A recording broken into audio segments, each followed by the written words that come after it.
Hi friends, இந்த வீடியோவில் நம்ம டேக்ஸை பற்றி தான் பார்க்க போகிறோம். ஸோ இந்த வீடியோ ரொம்ப யூஸ்ஃபுல்லாக இருக்கும். நிறைய தெரியாத விஷயங்களை இந்த வீடியோவில் நான் சொல்ல போகிறேன். ஸோ வீடியோவை ஸ்கிப் பண்ணாமல் கடைசி வரைக்கும் பாருங்கள். ஸோ வாங்க வீடியோக்குள்ளே போகலாம்.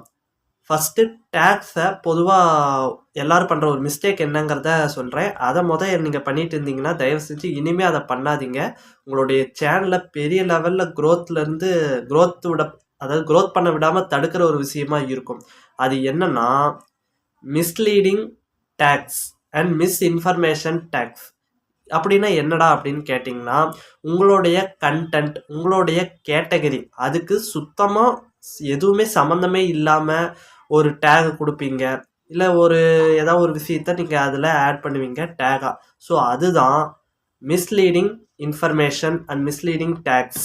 ஸோ இந்த மாதிரி நீங்கள் இது வரைக்கும் பண்ணிட்டு இருந்தீங்கன்னா தயவு செஞ்சு இனிமேல் அப்படி பண்ணாதீங்க. இது உங்கள் சேனலை ரொம்ப பெரிய லெவலில் க்ரோத் பண்ண விடாமல் தடுக்கும். ஏன்னா இது யூடியூபுக்கு அகைன்ஸ்டாக, அதாவது யூடியூபுக்கு நீங்கள் தப்பான ஒரு மெசேஜ் மூலிமா உங்களுடைய வீடியோக்கான வியூஸை கொண்டு வர பார்க்குறீங்க அப்படின்ட்டு யூடியூப் நினச்சிக்கும். இப்போது கோர்ட்டில் தவறான ஆதாரம் கொடுக்குறோம் அப்படின்னா அதுக்கு தண்டனை கொடுப்பாங்கல்ல, அந்த மாதிரி.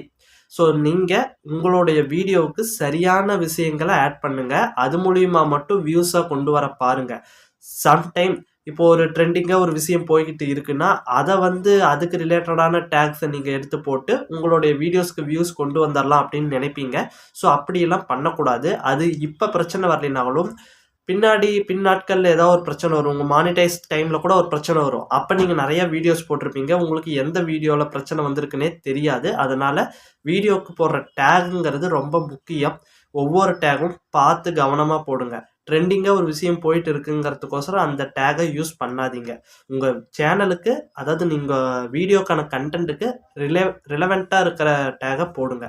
ஸோ இது ஃபஸ்ட்டு பாயிண்ட். இந்த தப்பை நீங்கள் பண்ணாமல் இருந்தீங்கனாலே உங்களுடைய வீடியோவாகட்டும், உங்களுடைய சேனல் ஆகட்டும் நல்லா க்ரோத் ஆகும். அடுத்து வீடியோக்கான டேக் அதிகமாக கொடுக்கணுமா அல்லது சேனலுக்கான டேக் அதிகமாக கொடுக்கணுமான்ட்டு நிறைய பேர்த்துக்கு தெரியல. ஸோ அதை இந்த வீடியோவில் பார்க்கலாம். இனிஷியல் ஸ்டேஜில் நீங்கள் வீடியோக்கான டேகும் சரி அல்ல சேனலுக்கான டேகும் சரி, ரெண்டுமே நீங்கள் அதிகமாகவே கொடுக்கலாம். அதிகமான அந்த லிமிட்டேஷன் எவ்வளவோ அது வரைக்கும் நீங்கள் கொடுக்கலாம். அதுவும் உங்களுடைய சேனல் டேக்னா ஓவராலாக உங்கள் சேனலில் எந்தெந்த மாதிரிலாம் கண்டென்ட் போட போகிறீங்களோ அது ரிலேவெண்டடான டேக்ஸை மட்டும் கொடுங்க.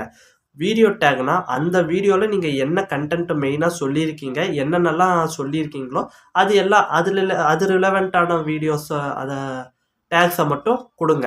ஸோ எந்த ஒரு இடத்துலையுமே உங்களுடைய கண்டென்ட்டுக்கும் உங்களுடைய கேட்டகரிக்கும் சம்மந்தம் இல்லாத டேக்ஸோ, அதே மாதிரி மற்ற சேனல்ஸோடைய நேமை டேகாக கொடுக்கறது. இப்போ உங்கள் சேனல் டேக்ஸ் எல்லாம் நிறைய பேர் கொடுப்பீங்க.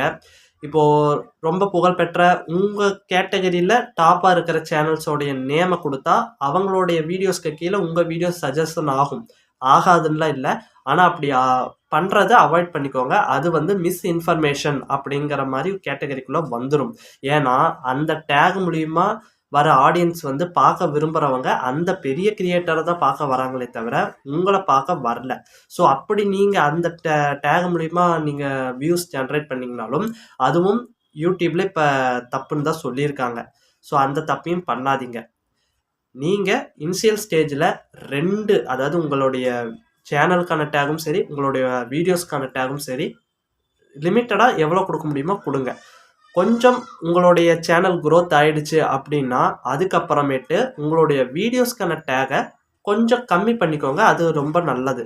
ஒரு 15-20 டேக்ஸ் போடுறீங்க அப்படின்னா, ஒரு உதாரணத்துக்கு சொல்கிறேன், அதை கொஞ்சம் நீங்கள் உங்களுக்குன்னு ஒரு 1000 to 1500 சப்ஸ்கிரைபர், அப்புறம் உங்கள் வீடியோஸ்க்கு ஒரு 2000-3000 வியூஸ் இந்த மாதிரிலாம் வருது, இந்த அளவுக்கு ஓரளவு க்ரோத் வருது அப்படின்னாலே ஆட்டோமேட்டிக்காக உங்களுடைய சேனலுக்கான டேக்ஸை மினிமம் ஒரு 8-10 டேக்ஸ் கொடுங்க. அதுவே போதுமானது. டிஸ்கிரிப்ஷனில் இந்த வீடியோ எதை பற்றின்னு எழுதுங்க. அதுக்கு கீழே ஒரு 4 to 5 ஹேஷ்டேக் கொடுங்க. இதுவே போதுமானது. ஆட்டோமேட்டிக்காக உங்கள் வீடியோ தானாகவே க்ரோத் ஆகிக்கும். இனிஷியல் ஸ்டேஜில் க்ரோத்துக்கோசரம் மட்டும்தான் டேக்ஸை கொஞ்சம் அதிகமாக கொடுக்க சொல்கிறோமே தவிர எப்போவுமே அதே ஃபாலோ பண்ண தேவையில்லை. கொஞ்சம் growth ஆயிட்டீங்கன்னா போதும். நான் இப்போ சொன்ன மாதிரி நீங்கள் டேக்ஸ் ஹேஷ்டேக் போட்டிங்கனாலே உங்கள் வீடியோஸ் ஆகட்டும் உங்கள் சேனல் ஆகட்டும் வேறு லெவலில் growth ஆகும். ஸோ இந்த தகவல் பிடிச்சிருந்ததுன்னா மறக்காமல் நம்ம சேனலை சப்ஸ்கிரைப் பண்ணி கூடவே ஒரு பெல் ஐக்கானை கிளிக் பண்ணிக்கோங்க. நீங்கள் யூடியூப் சம்மந்தப்பட்ட சில டிப்ஸ் எல்லாம் இப்போ 2024 எண்டு அண்ட் 2025 இந்த டைம்குள்ளே வந்த சில டிப்ஸு, சில யூடியூப் அஃபீஷியலாக அனௌன்ஸ் பண்ண நியூ அப்டேட்ஸை தெரிஞ்சுக்கணுன்னா நம்ம சேனலில் இருக்குது. மறக்காமல் விசிட் பண்ணி போய் எல்லாத்தையும் பாருங்கள். எல்லாமே ரொம்ப யூஸ்ஃபுல்லாக இருக்கும். ஓகே, அடுத்த வீடியோவில் சந்திக்கலாம்.